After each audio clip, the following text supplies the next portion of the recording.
Good day, everybody, and welcome to the third edition of Gender Bass. Right? I want to take this opportunity first and foremost to apologize for our late start. Today, this is Eddie Greenwich, right? And I am playing dual roles today. I'm playing host and I'm playing panelist, everything, you know.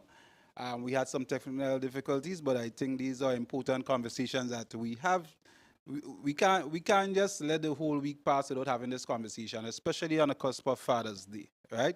So we thought it, as much as we had all these challenges, the show must go on, right? So with no further ado, I'd like to just remind you of what our topic is today, which is why do men run away from responsibility and and commitment? Or do they really? Or do they really? So this is the conversation this week we're going to have, right? And we have our two usual guests. Let me just take the opportunity to allow them to reintroduce themselves.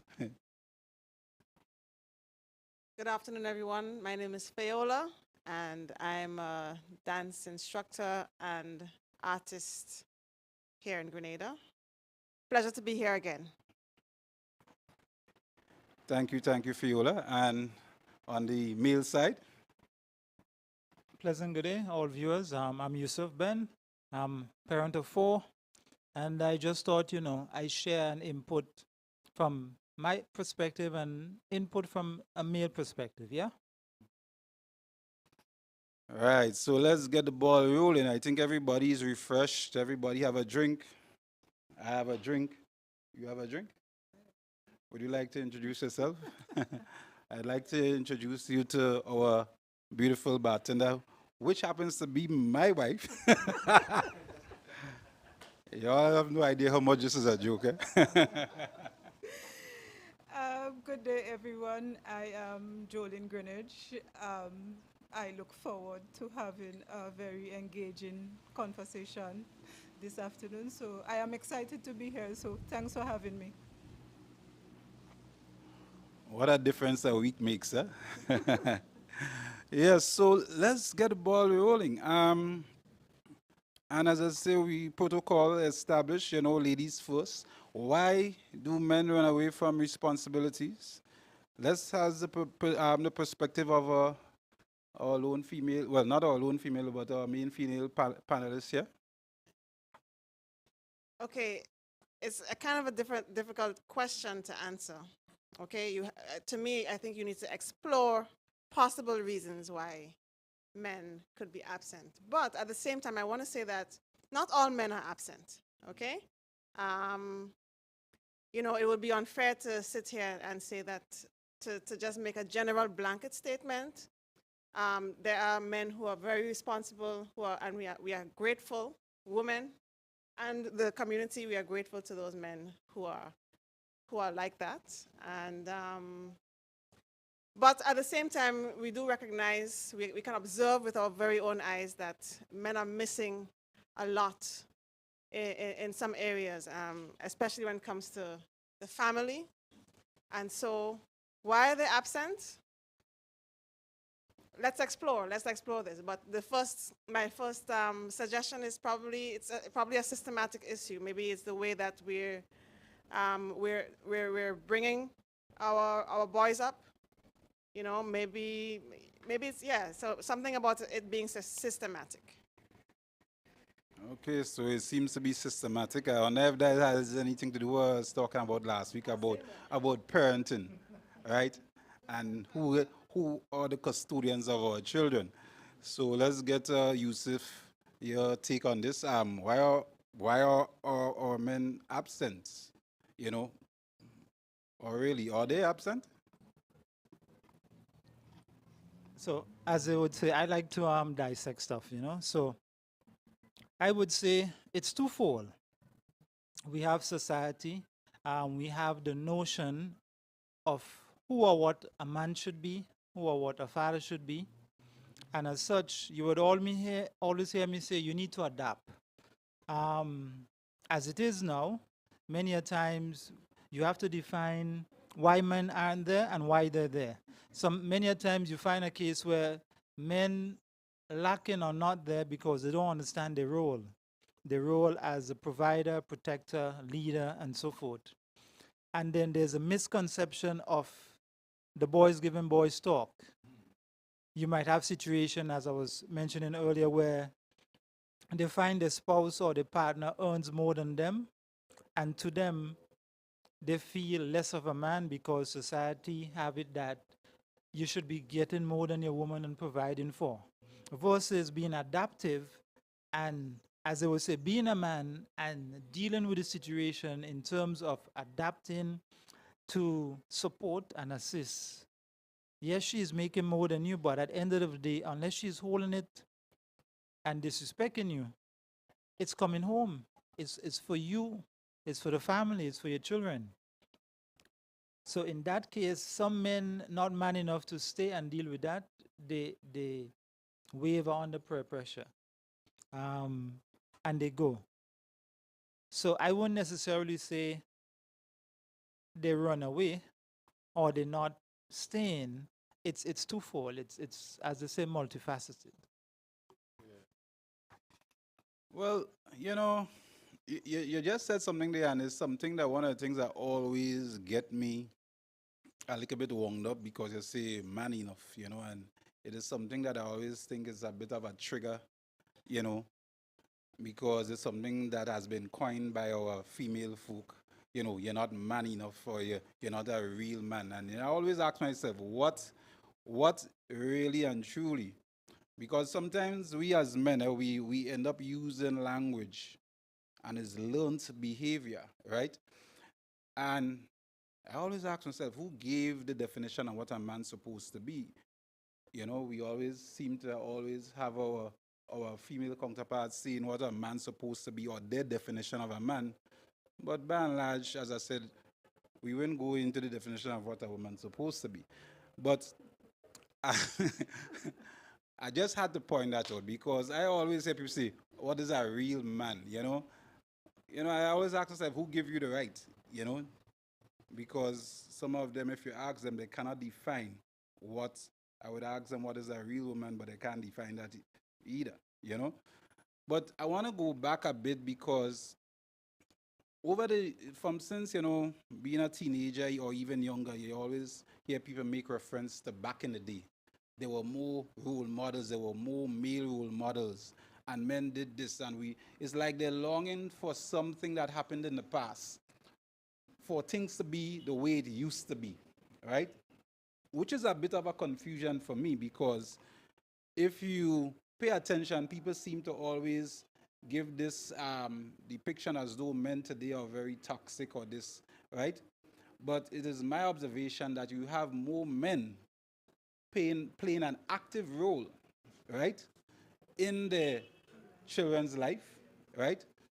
As a child, I never saw men walking around with their babies, pushing them in stroller, or whatever the case may be. The narrative was that men came, when they worked, they put the money down on the table, and the wife did what they had to do with it. And I see a lot of men playing an active role in their life, in their children's life, right? And no matter what they do, you still keep having this familiar refrain that men are not present. So I'm one of the people that disagree with that notion, right? Because I think men have come a very long way, right? But I think to some degree, um, genetically we are totally different. We have women that they have people, they have their bully pulpit that would speak on their behalf. We don't have anybody that speaks on men's behalf, if you understand where I'm coming from. Well, if there is, I don't know of them, right?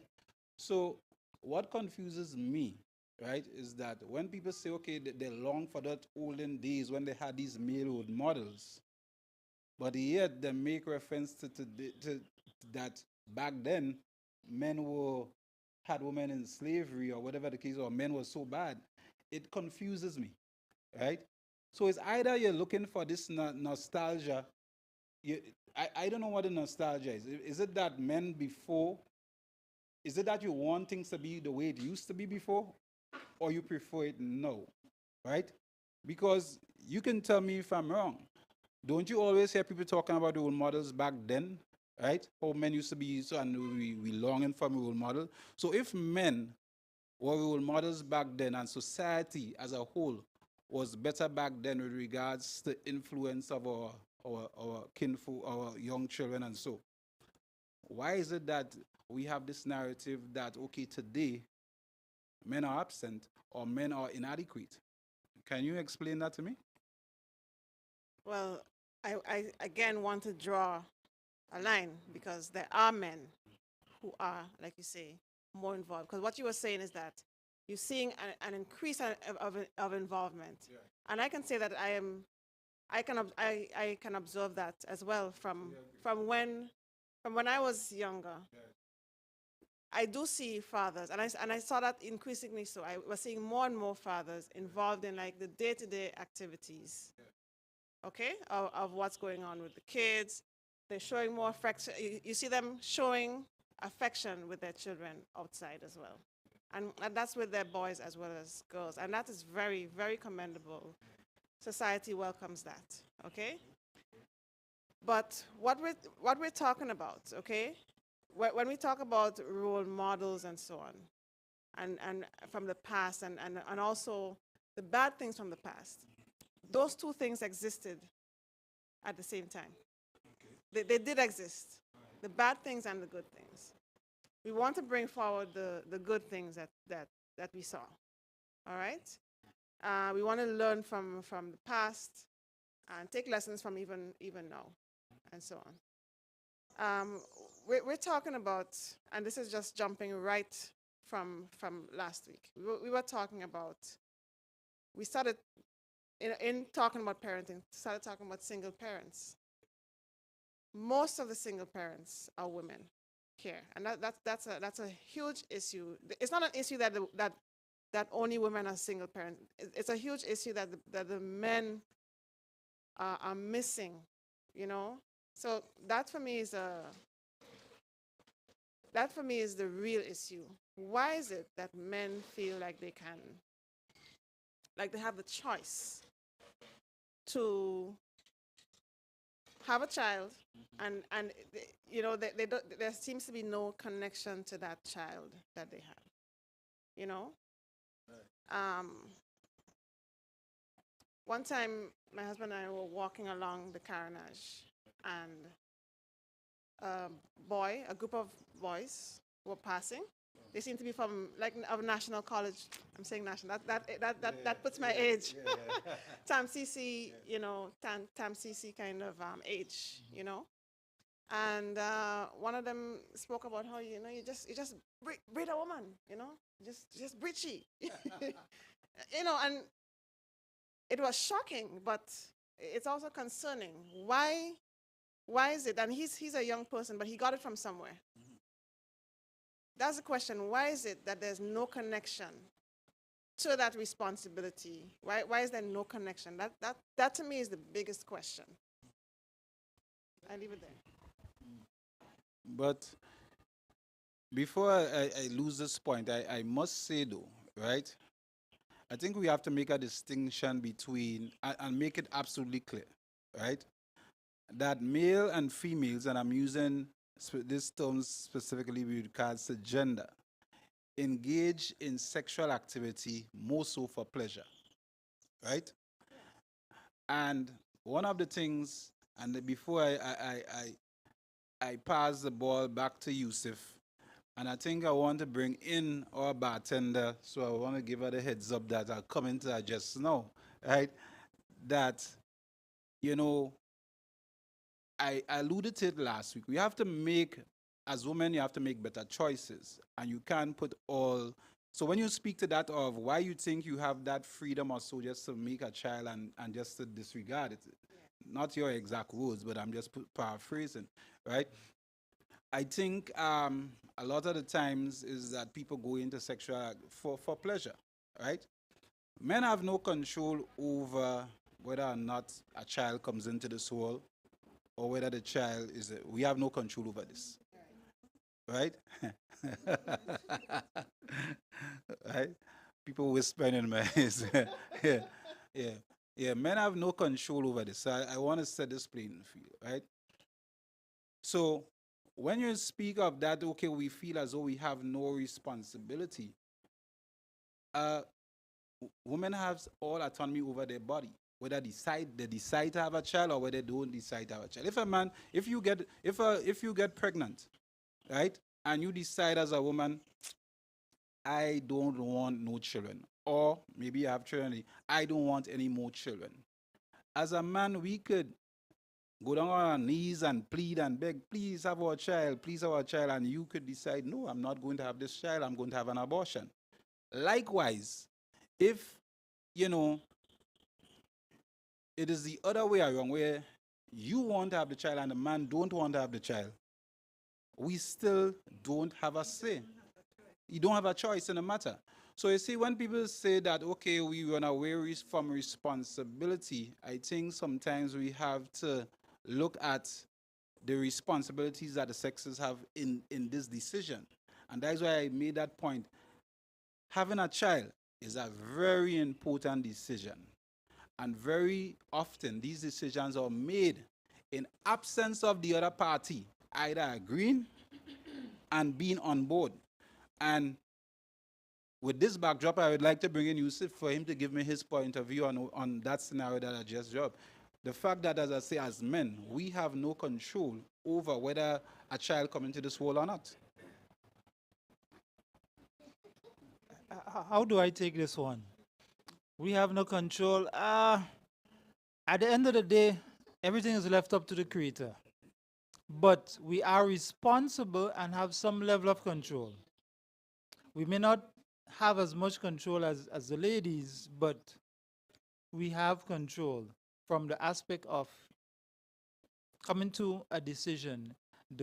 Is this person fit or capable or the right person to be a mother for my child, for our children?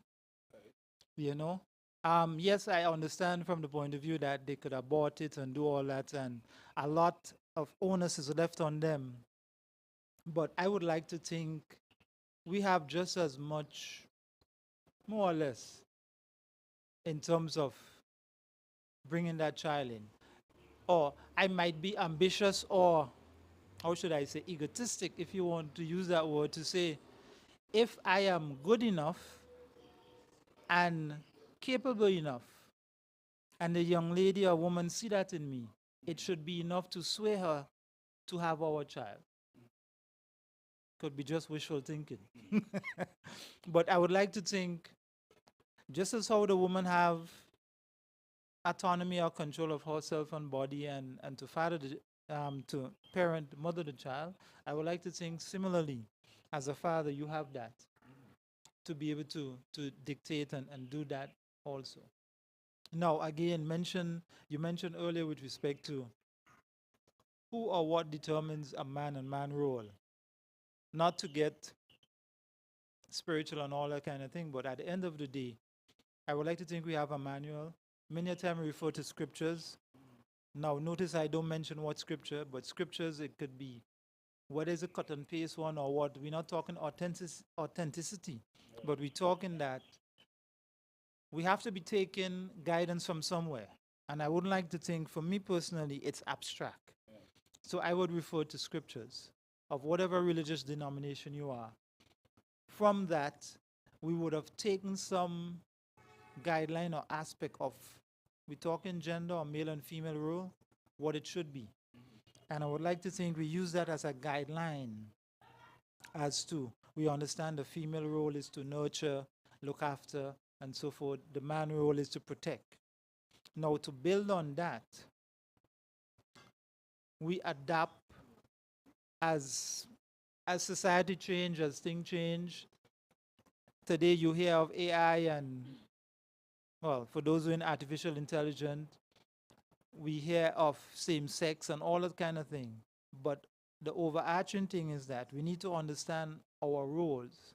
So even if you're a man and want to be a woman, you still have to understand what being a woman is and what being a man is and what that role is.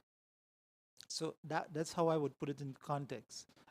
In terms of us negating our responsibility as men, we have to ask, just as you mentioned, many a times nowadays, men are playing, and you could see it, more roles in carrying the child to school, being there up at night, babysitting, taking them for walks, you know. So we have to ask ourselves, when we say they are not there, we have to pinpoint where are they not there, because we're seeing them more there in presence in the family in terms of responsibility, in nurturing, versus as before. It's not like before where you just bring the money, put it down, and she have to be chief cook and bottle washer. She have to be the accountant, the disciplinarian and all that, and you just go out and hang with the boys or have a drink. Now, there's a lot of hype with a lot of things, and we might take, you don't hear it, he's a dangagan. So you have the thing about we go with the hype of having a lot of women and running life. So many a times people still think of those as glory days, some people, and want to live that. But as you mentioned, back then there was good and bad. Parallel is up to us now to take and choose the positive aspects of it. Many a times we tend to take the negative aspects of a lot of things and run with it. So, like I said, we have to define where the men not there. Are they not? For some people, they're not on the church, they're more on the block. Where are they not there? And then we could now define why are they not there versus just saying men aren't showing up. So I think we first have to critically look at where they're not there first to be able to move forward as to why they're not there. Root cause. Well, Yusuf, you've said quite a lot, some that I disagree with, and there's a beautiful thing about us as men. Most of the time, as men, we could disagree, and and as I say, with men, we disagree, respectfully disagree, right? But having listened to all what you've said, is it possible? And I'll take the opportunity to. I think my drink's still full, so I need my bartender to tap me up, right?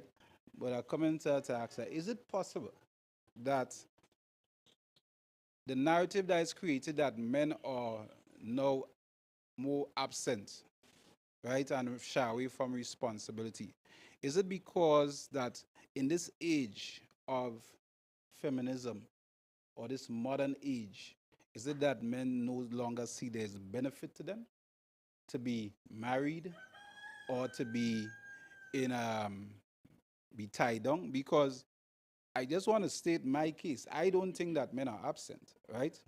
I think it's just by and large that it's about choice, and people make bad choices, right? Sometimes we see what is it's just glaring in front of us that you're getting yourself into trouble, right? It's like, remember last week I made the point that, okay, you get into a situation with a man, the man has not claimed you, but yet you think you could change this man and you think you could make this man a husband, or you could take a boyfriend or whatever the case may be. When the writing is on the wall, right?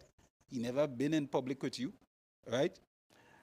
Men, I think, and as I say, I want to set the stage so you could come in. I think men,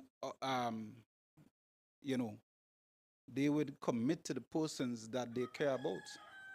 If they see somebody that falls within the profile of what they're looking for, right?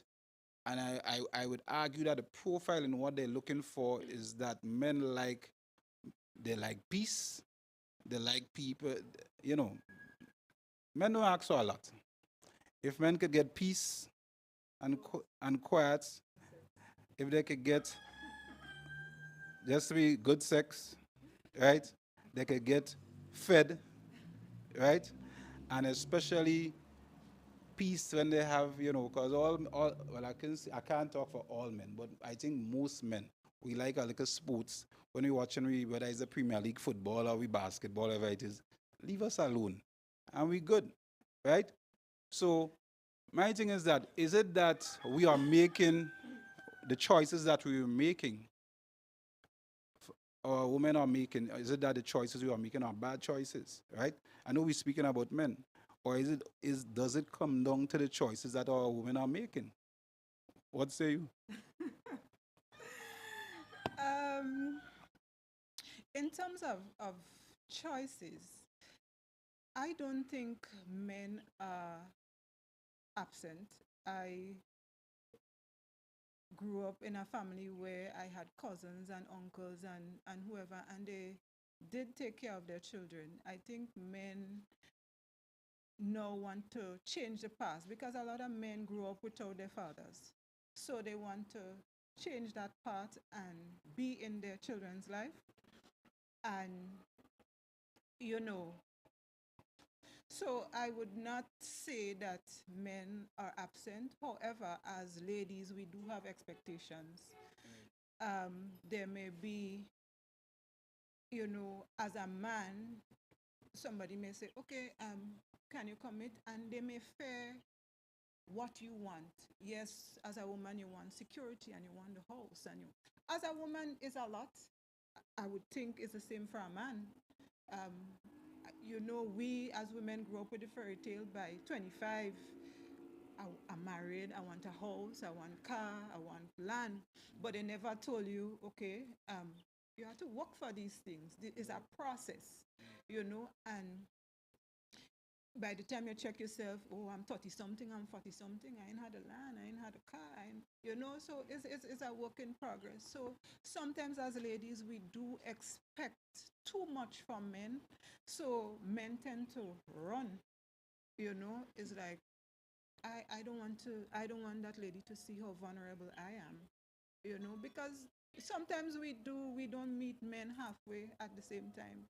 We want and we want and we take and we take and we don't want to give at the same time. So in terms of men being absent, I really don't think so. Men may also run because financially I could take care of me. I could sustain myself. However, when other people come into the picture, I have a child, I now have a woman, there may be, okay, I have to put out extra money, so men may tend to run financially. I can sustain she because you want the hair, you want the nails, and as I say, like women, you may have a child with a man and the child may want a school shoes, and the father is not living in the household, but he takes care of the child. And instead, let's say the shoe is $80, we wouldn't say, okay, babes, I'll put 40 and you put 40. We want the entire 80. So, and sometimes a man really cannot afford the 80, but so men tend to run from these things. And if I was a man, I would have run too. Very well said. I agree with a lot of what you just said. Um, Something came back to me while he was speaking, whereby there's a saying that women have a biological clock, whereas men has a financial clock. One of the things that women, I don't know if they know, but I'll just put it out there that as a man, we don't want to get into having a family and we can't see after them. We're not financially prepared, you know. And I don't think a lot of people know the sleepless nights men go through, you know, just wrestling with some of the difficulties that we face with. And, you know, you hear all kind of adjectives used to describe us as men. We are inadequate, we not stepping up, we this, we that, we deadbeats, you know. But deep down, sometimes men want to do better, right? And there's this dynamic as well that there's a lot of women outside there that don't meet men halfway, right? And the irony of it is that in this age of equality, right, and independence, you say you want to be independent, but yet you still think that a man should step up, and your definition of stepping up is for him to provide and give everything. I'm sure we are aware Guys, we're right above the canal, so I think it's 6 o'clock. Um, yeah, I'm sure we are aware of women that take men to court for child maintenance and end up having a rude awakening that when they go to the court, they get much less than what the man was contributing because it's all about money and having money in hand, right? So, Viola, well, you've heard from Yusuf, you've heard from me, you heard from Jolene. What say you? I know it's a lot to take in, and what's your perspective on what was said? Yeah, so I just jotted down a couple of things here because I realized that we're moving from one possible reason to another, right? So I just jotted down a couple of things. And I want to say that I also feel that even each of these have some merit to it, you know? I think the last thing that you spoke about is that expectation. You mentioned it first, Joe, and then you. That expectation of men providing, of the expectation that a woman might have. Although the only thing is that I think that that's just that's a mentality that I think society has. I think it's a societal thing, not really just not only just women seeing men that way.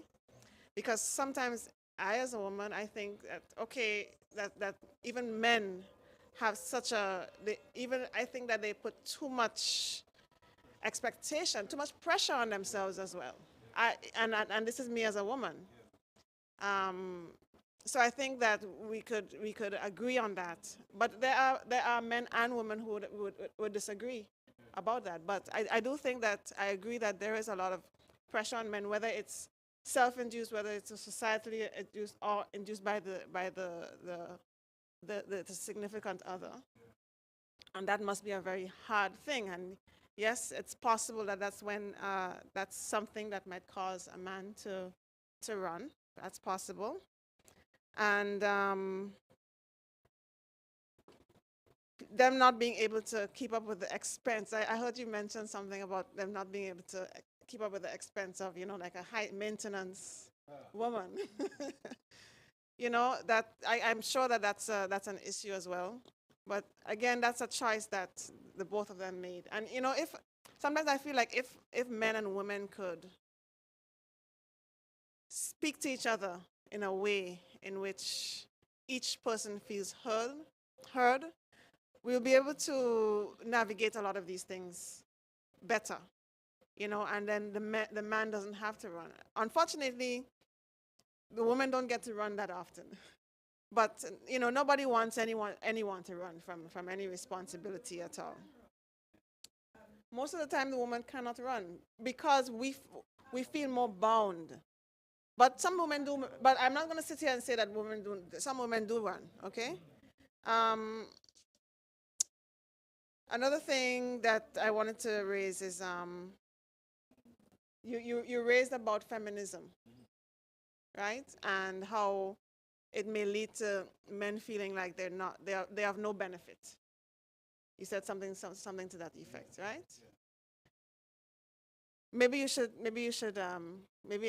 ask you to, I have some ideas on that, but maybe I should ask you to be more specific about what you meant by that, The age of feminism.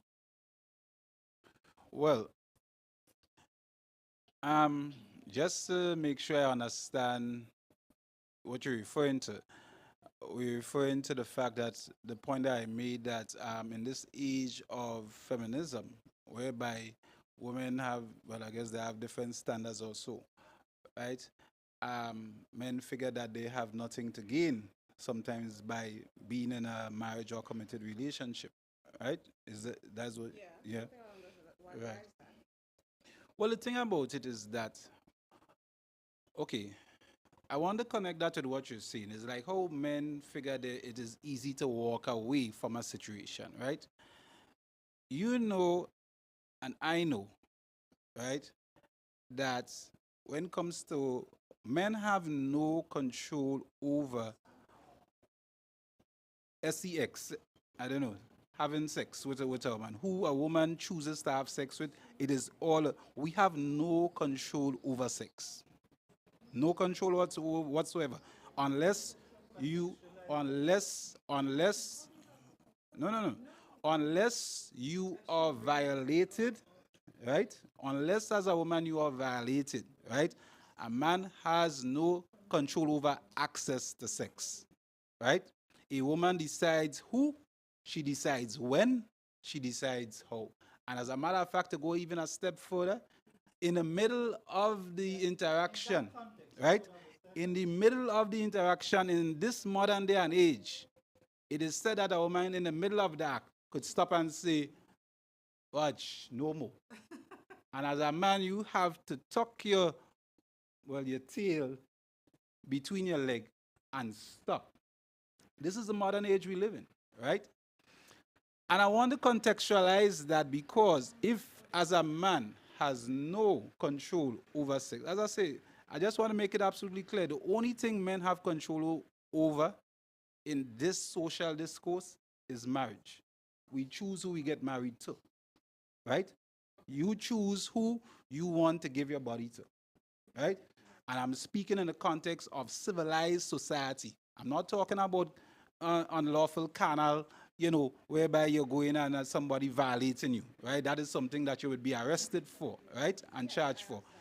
So in that context, when somebody says to me that, okay, a man is running away from one's responsibility or whatever the case, or, my thing is that it comes back to choice and you doing your due diligence to make a decision whether or not this to use one of his slang, this cat here, right, or this don here, right, should I give myself to him?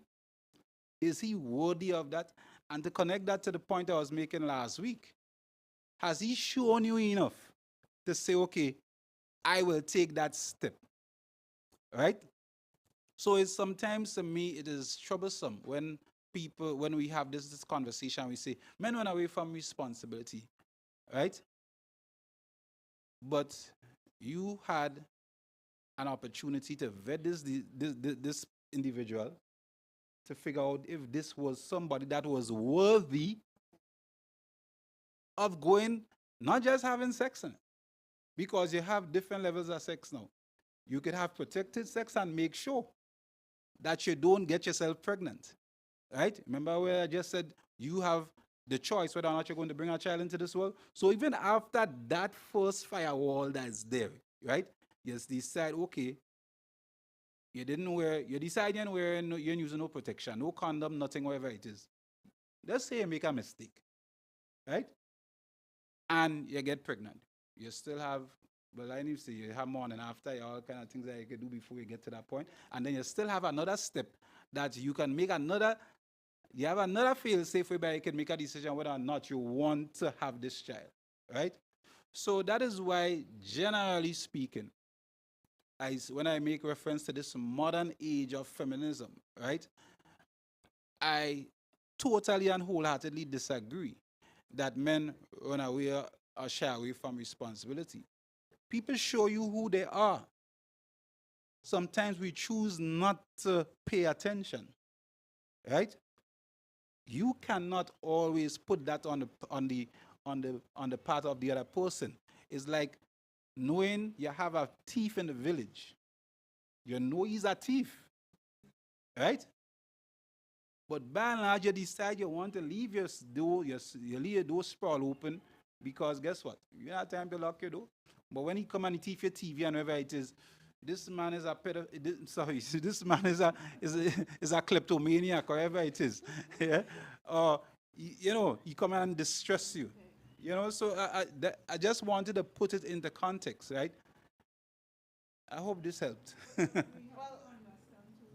Hold on. I'm just saying it. We have to understand too that it have women that like the challenge, So even if Yusuf is the don in the village, I want to be with Yusuf because Yusuf must have something special. You understand? And if Yusuf is with Fiola, I may say, who's she? I could outdo she, I could outdress she, I prettier than she. So we have that where women, want to challenge other women, and you know I want to bring a child for Yusuf, because if I bring a child for Yusuf, it shows that even if Yusuf was hiding while sleeping with me, it is going to now show that I have the prized possession, that I hold Yusuf. It get, you understand? So you don't have a choice. So even, and going back to the point where women, we independent women, and we say, as a man, you can impregnate me and I'm okay. Emotionally, at the time you're saying you're okay. But as this child start to grow, and so you may have the you may have the finances to take care of that child, but emotionally you need that support, you need that father support. So despite the man saying, listen, Joe, we was having fun, please abort the child, and you decide to bring a child because you could mind your child, there, I now go to Eddie for that support. And even if Eddie said, Joe, well, wow, I didn't want a child, I still heckle Eddie because I want that. So, as men, we have to be careful. I mean, as men have to be careful, you know. No, I want my child because I think, as financially I could mind my child, I could support my child. But as that child, as my stomach grows, I need that support. So I may still pull Eddie into the equation, even if he says no from the beginning, from the get go. I don't want that. You understand? So we have a problem. That is why he's saying, ladies, we do control sex. You know, so men really don't have a choice in the matter. Every woman knows I go get pregnant for him, or I won't get pregnant for him. We know, we know, we dolly house. We know the men we are going to do things with and for, and we know. Hmm. You want to say something? Yes, go ahead. Okay. So this is how I'll put it. Huh? I agree with a lot of what is said. In terms of solutions. Solution wise, this is what I would say. I don't want to. I would put it this way, plain and simple. We need to re-educate, re-indoctrinate, however you want to, reprogram from the narrative of how it should be. So in other words, let's do a census. Let us let's gather data. Let us pull from the past, from our parents' time, from their parents' time, the positive aspects of being male, female, raising children, responsibilities, that kind of thing. And let us be adaptive and take what is working today with the technology, with social beings, with the change in roles. And you would always hear me saying, I mean, we have to acknowledge it because we speak into a wide audience. So we're looking at the different gender roles and all that. So we need to take all that into the factor of leadership role models and change that and start teaching that kindergarten. Start teaching it, having sessions. We talk in kindergarten and younger because we want to capture that audience. But us as adults and the older ones, we need to also be re-educated. We need to go to sessions. Just as you have workshop for accounts and business management, you need to have relationship. We need to have spousal. Now, you would hear me say spouse a lot because apart from being married, I think we need to get to that place where we hold one another accountable.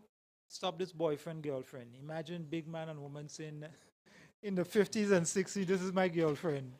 Somehow it's sung off. So you would hear me speak of marriage and relationship because I hold on to that. I'm married. Matter of fact, all of us here is married. So I'm sure we share that concept.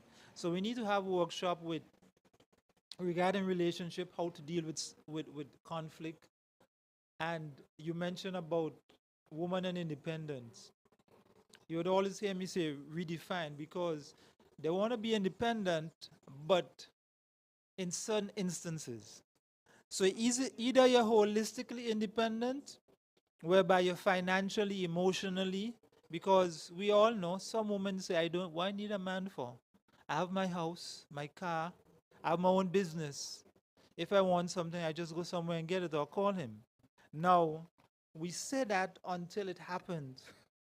The woman become pregnant and all of a sudden she need emotional support and a host of other support.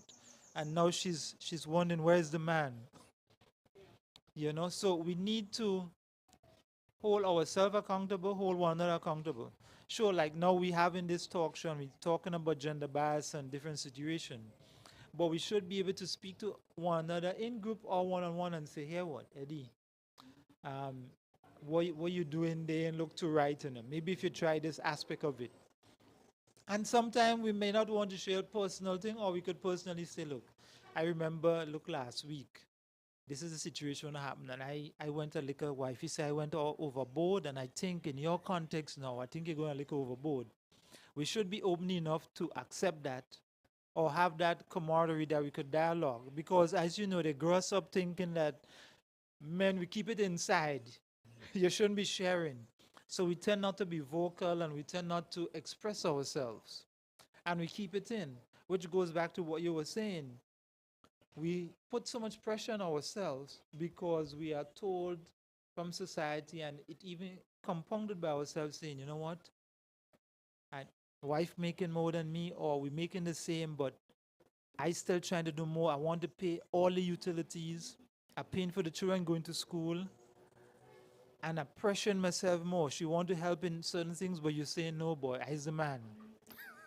You know, because one or two things. It's either because sometimes it's ego, or you want to hold it on her to keep her in check, for want of a better word. If something going out the line, look, I paying the bill, no, what I say go.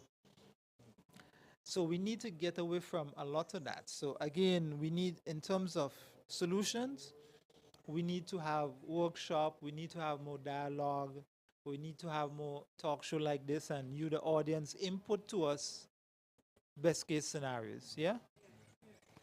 But but as we getting ready to wind down, I wanted to just raise one more point because people always make they always say men running away. Let's speak because as you just said, all of us here are married people, right? We cannot ignore the fact that divorce, the divorce rates in this day and age is on a right.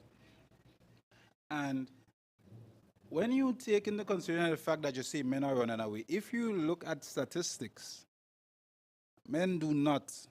If a man makes a decision to marry somebody, it is very difficult for him to divorce that person, right? As a matter of fact, men do not. If you, the last statistic that, and as I say, we don't capture data in the Caribbean along those lines. But if you look at America and England, and as I always use these places because sometimes these are the cultures we emulate. These are the cultures that we pattern our lifestyle off of, right? More than 80% of divorces are filed by women, right? Men do not divorce somebody that they decide that's who they want to spend the rest of their life with, right? So to me, in essence, I could say that it's not men that is running away from responsibility and challenge. It is women that actually, when things get hard and get tough, the first thing they run to is divorce, because somewhere along the line in this modern age, we teach our women to think that there's always something better. Women have this now, there's always something, there's always a better potential, there's always something waiting on the other side. You understand? And unlike how men, when we get into a relationship and we decide, okay, this is the person we spend the rest of our lives with, right? We settle down. If you actually paid attention, most women, I'm not saying all women, most women always have a plan B. They always have an old boyfriend that they always keep in touch with.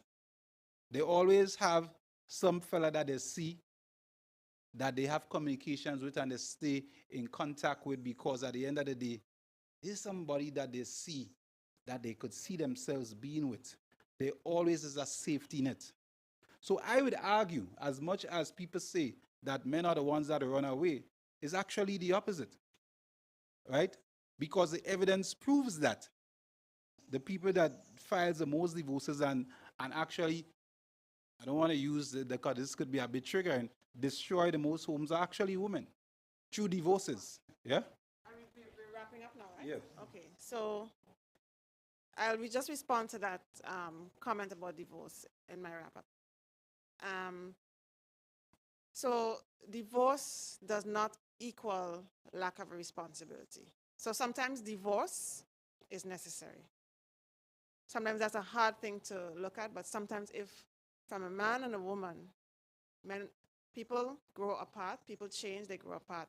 If it's no longer working, sometimes the best option is divorce.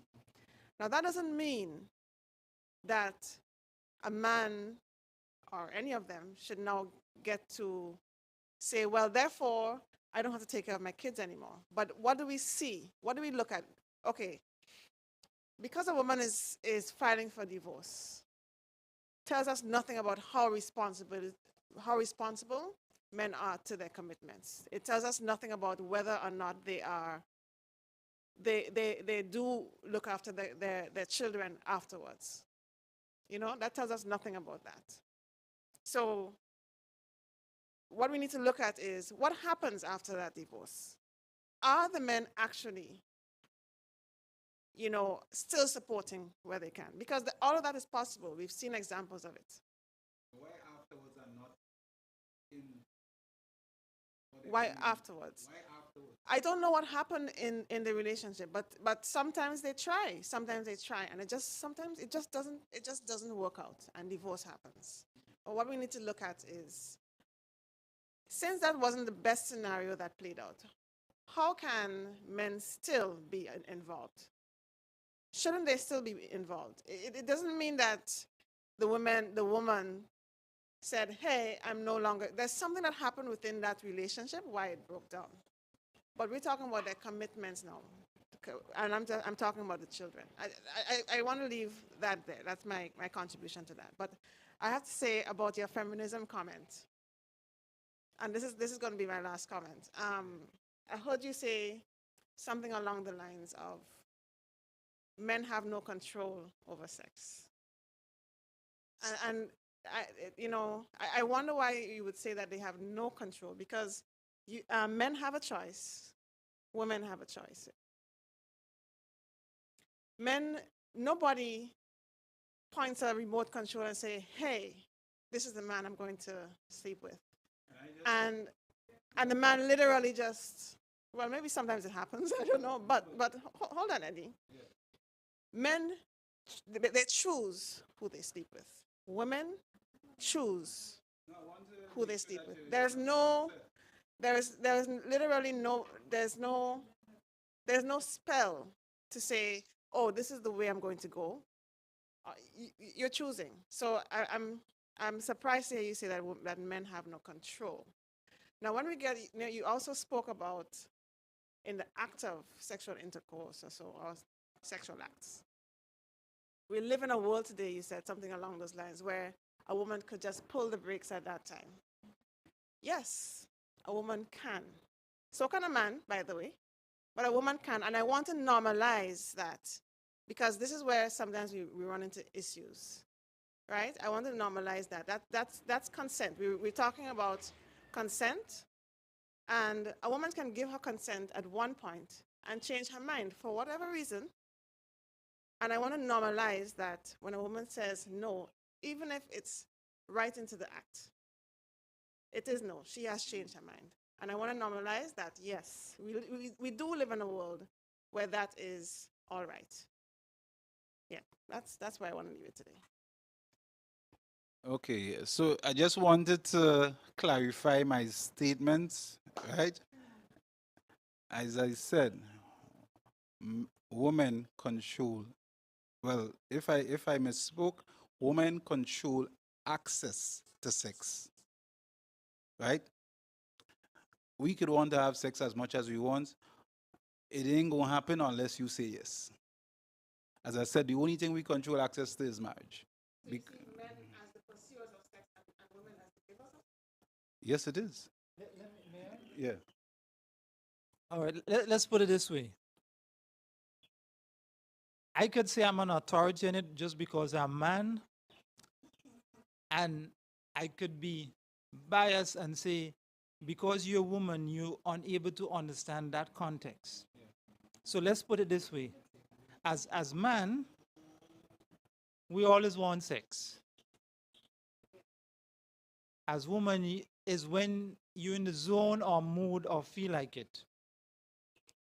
Now, sometimes we just have sex because you say you want to have sex. We take it now because we know this one might change your mind. I mightn't get it. So you take it just in case. So I'm talking from a man point of view. Now you, whether you and we could want sex, we could be having an argument, or I could have a bad day, or just get my foot stomp and I want to have sex. You know, in getting in that zone like that. You have to make sure your chores done, the children in bed, if you have children, everything okay, the tomorrow done, plan out. I could want sex now until you say so. From that context, he mean you decide and determine sex. You have to be in the mood. We could be in the mood how much time we want. If you say no is no.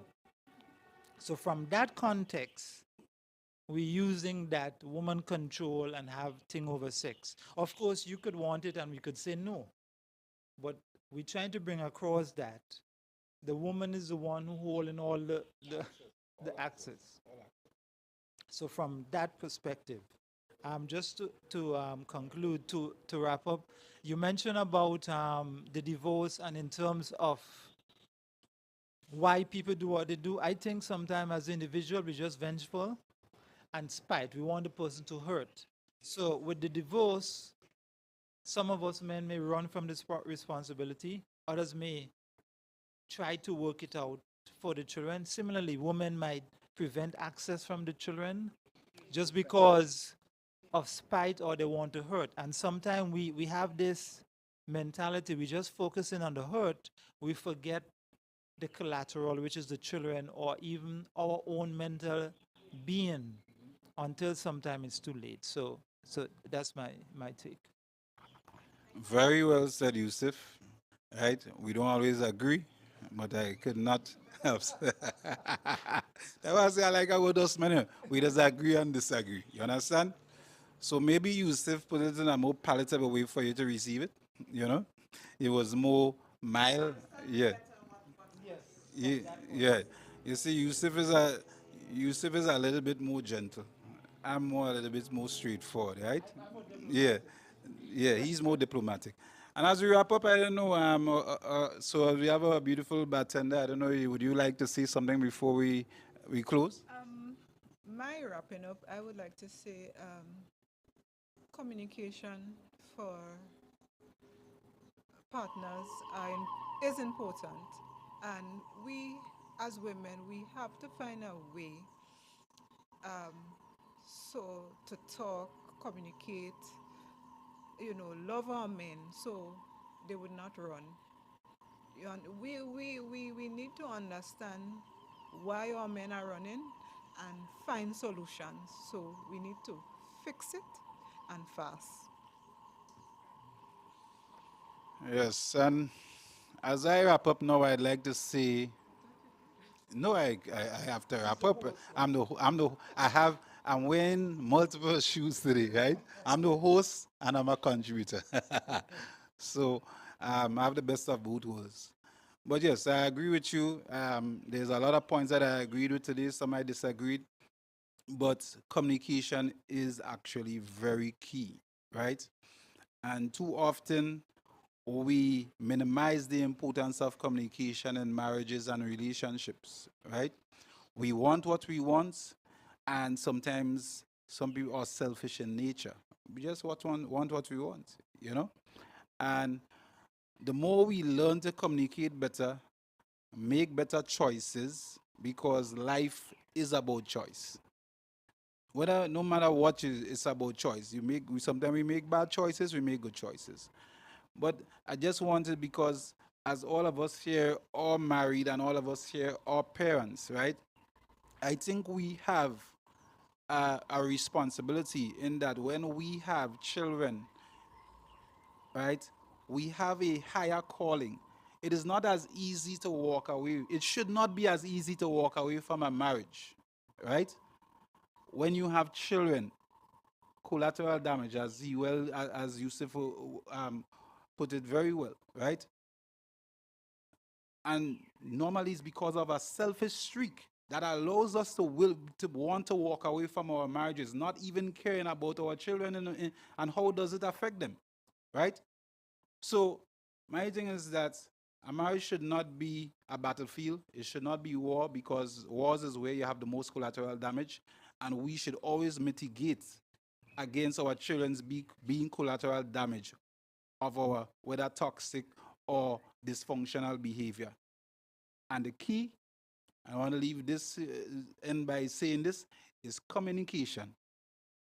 If we are willing to talk, there's always a chance of, rekindling, right? Of healing. Because sometimes you might be just two lost souls hurting. You there on one island, the other one on another, and then all you need to do is reconnect, right? So I want to end by saying thanks again for tuning in to our third edition of Gender Bass. Um, Unfortunately, I can't tell you what we're talking about next week. Maybe something a little bit lighter, you know. So thanks again, and I look forward to having this engagement again.